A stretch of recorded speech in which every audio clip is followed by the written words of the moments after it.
Settle down, brother. This is the Quarter Report powered by ENCA.com. South Africa is a movie. Welcome to the watch party. Former Vice President David Mabuza just passed away. In his time as Vice President, he left virtually no legacy. In fact, for many, it was the most forgettable vice presidency in modern South African history. He was also a man who for longer than a decade was dogged by very serious corruption and criminality allegations, although he was never arrested or brought to trial. He was also a man who was dogged by serious health issues for a long period in his life, and for that reason called himself the Cat, for allegedly having 9 lives and being unable to stop, either by the corruption allegations or by the health concerns and the alleged assassinations. And so there's all of that to know about David Mabuza. But another thing that we need to acknowledge is that David Mabuza was one of the most powerful people in the modern history of the African National Congress, and thus was one of the most influential people on modern South African history. David Mabuza basically changed South Africa forever through the decision that he made to jump from the Zuma RET faction across to Cyril Ramaphosa's faction in the Elective conference in 2017, where Ramaphosa and Nkosazana Dlamini-Zuma competed to be the leader of the African National Congress. And that Congress changed history. And everything that we now know about modern South Africa, from the ANC led by Ramaphosa, to the GNU, to the DA, to Mmusi Maimane's career, to Jacob Zuma's career, to the existence of the MK party, is so because of what David Mabuza chose to do at that elective conference all those years ago now. There's so much to talk about with the man that most of us know most commonly as Didi, or even though he really enjoyed being called the Cat once he called himself the Cat. But you know the thing with nicknames, if you give it to yourself, it's probably not going to stick. It's probably not going to be your nickname. I do agree with that. However, calling yourself the Cat because you almost died a bunch of times, that's hard. From assassination attempts. That is too. very... That's tough, guy. Alleged assassination attempts. Which I'm sure we are going to get into. I want to start with a story from my own life that I've held for many years. Back when that elective conference happened, all those years ago, Ramaphosa versus Nkosazana Dlamini-Zuma, I was at a wedding that weekend in Knysna.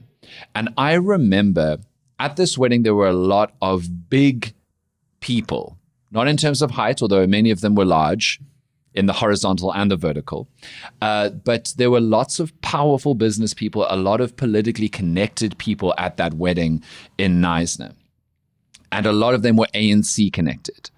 Everyone on the Saturday, because it was a Saturday night wedding, everybody on the Saturday was wanting to know and wondering which way this elective conference was going to go. Was it going to be Ramaphosa's faction that had pulled off this coup to depose Jacob Zuma, not only from ANC presidency, but the presidency of the country?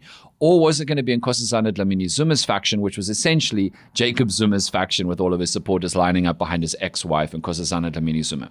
And on the Saturday, no one knew which way it was going to go. In fact, many journalists and ITK in the knows were saying that it looked like it was going Nkosazana's way. It looked like Ramaphosa didn't have the votes, but no one knew which way it was going to go because for once at an ANC event, the leaks were unreliable. And many people thought that was mainly because the ANC people who were doing the deal making, the power broking, they didn't know which way it was going to go. People were trying to read the tea leaves and figure out whether Ramaphosa was going to overpower Zuma or whether Zuma was going to bat off this challenge. And so everyone was trying to figure out which side to throw their lot in with. And on Saturday, it looked like David Mabuza, the kingmaker from Mpumalanga, one of the most powerful ANC leaders in the country, was going to go with Dlamini-Zuma. And that would be a significant support that would get Nkosazana across the line to become ANC president and then the president of the country. Now, as we will talk about, because Mabuza's story is extraordinary and I want to take us through the whole thing, but as we'll talk about, one of the extraordinary ways that David Mabuza became so powerful was that he turned Mpumalanga, what from many people would consider to be a bit of a backwater, smaller, less powerful province, into the second most powerful ANC province in the country at the time after KwaZulu-Natal, through developing really powerful branches, many ANC sign-ups, many chapters across the province, which is kind of how you build power, through the branches, through sign-ups, through literally mobilization of forces to become members. Mabuza had had built himself into a power broker by that time. He was part of the Premier League. The Premier League was him in Mpumalanga, Supramahumapelo in the Northwest, and Ace Makashule in the Free State, who were considered to be three of the most powerful people in the country and a massive reason why Jacob Zuma could remain so powerful. So Zuma had this massive support in KZN and other places, but the Premier League was behind him and had been for a long time. In fact, back in 2007, Mabuza is credited as being one of the significant players who managed to help Zuma knock Mbeki out of the African National Congress leadership. And after that, that was a significant reason why Mabuza was able to rise to power in Mpumalanga. He became premier of Mpumalanga. And so Mabuza had always been in Zuma's camp. And so what has this got to do with the wedding I was at? Well, on Saturday night, no one knew which way that race was going to go between Dlamini Zuma and Mabuza. And then it was like 11:30 at night. I was standing on the dance floor. The wedding was over. It was kind of like reception time. People were drinking. There was music playing and people were dancing. And I was standing with a very, very powerful man, I would later discover. A very powerful man. And we were all a bit liquored and whatever. And someone walked up to him. We were mid-conversation. Somebody walked up to him across the dance floor and leaned forward into his ear to whisper something to this very, very powerful businessman. And I think they thought that they were whispering and therefore I couldn't hear it. But because the music was so loud, I could hear this person say, Didi's switched, Cyril's got it. It was Saturday night, 11:30. That news would only break at like 10, 11 a.m. the next day. The first journalist would only say for sure the next day that that's what was happening. But that was the moment that I, some random kid at a wedding in South Coast Knysna, knew before. And I remember thinking to myself, wow, the ANC runs this country. I mean, we all knew it. We all know it abstractly, particularly then even more so than now we knew it. But the ANC, the fact that people were finding out in a specific network of power brokers and business people across the country before even the ANC at the conference knew was an absolutely crazy moment for me. I also just want to highlight another one, which I consider the greatest tweet of all time, where we were all sitting there. They were counting the votes. It was so hardcore. Everyone, tenterhooks. I know. Everyone was on them. And Julius Malema tweets, "It's a boy." Just genius. Generational usage of social media. Generational tweet. And then he was totally right. He was absolutely totally right. So I think people forget how narrow Ramaphosa's win was at that 54th National Conference. Because we need to understand the power of David Mabuza in that moment. Do you know the votes was 2,440 to 2,261? Yeah. People remember it as like this great Ramaphosa victory. It was this narrow. Out of nearly 5,000 votes, neither of them even got 2,500.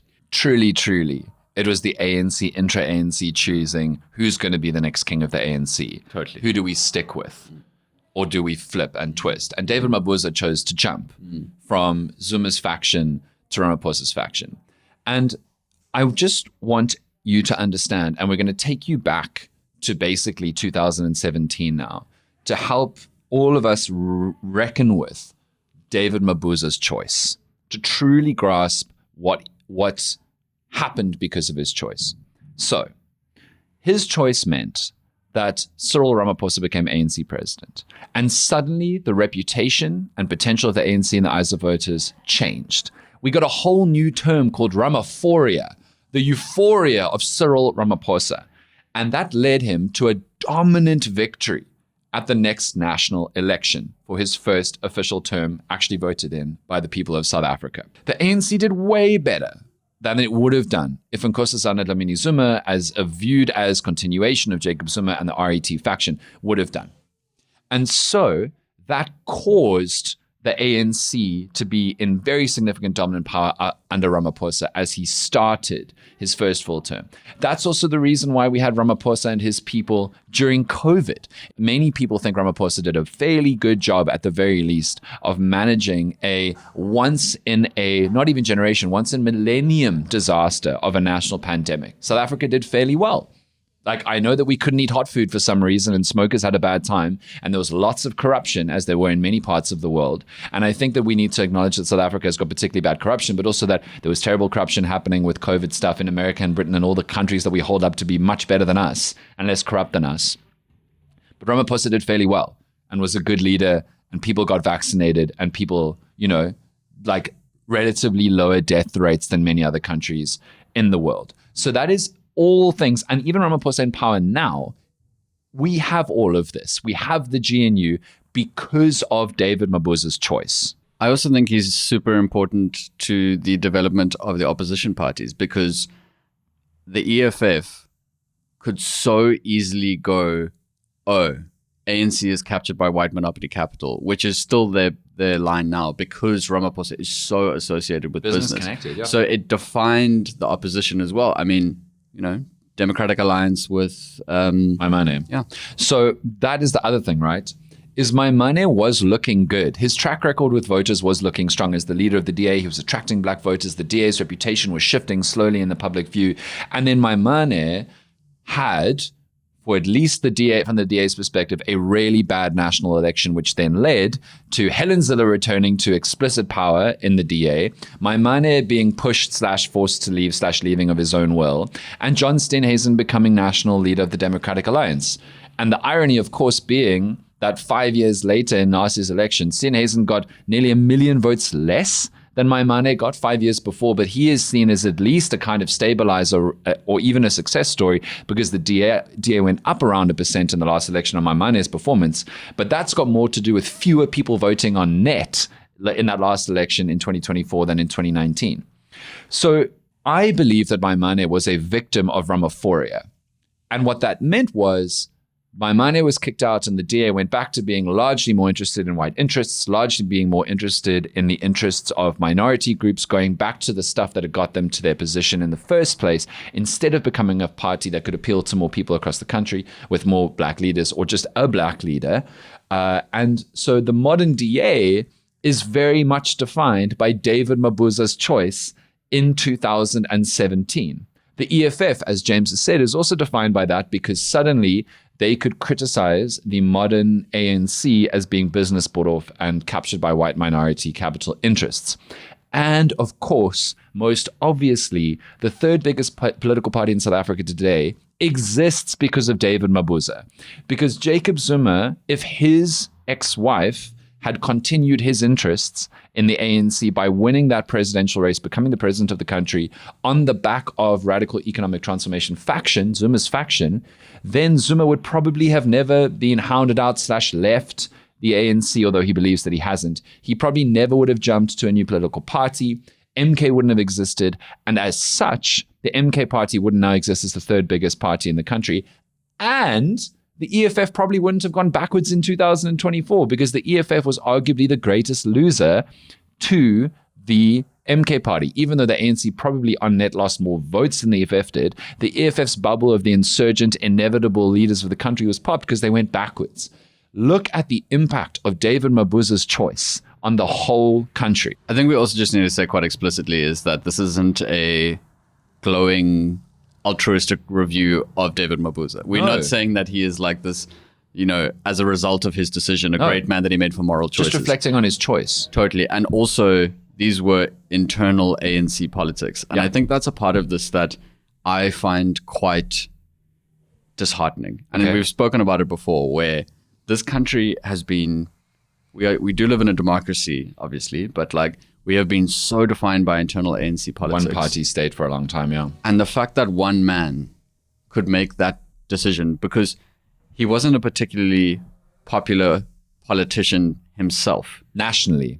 In Mpumalanga, he was dominant. Totally. But his real power came from his influence within the ANC. Correct. And it literally, as you've now identified, changed the course of the country, man. Literally the course of South African history. Made the modern country. And we still, to a degree, do live in the world of ANC internal politics, but it has fundamentally changed now with the GNU. Totally.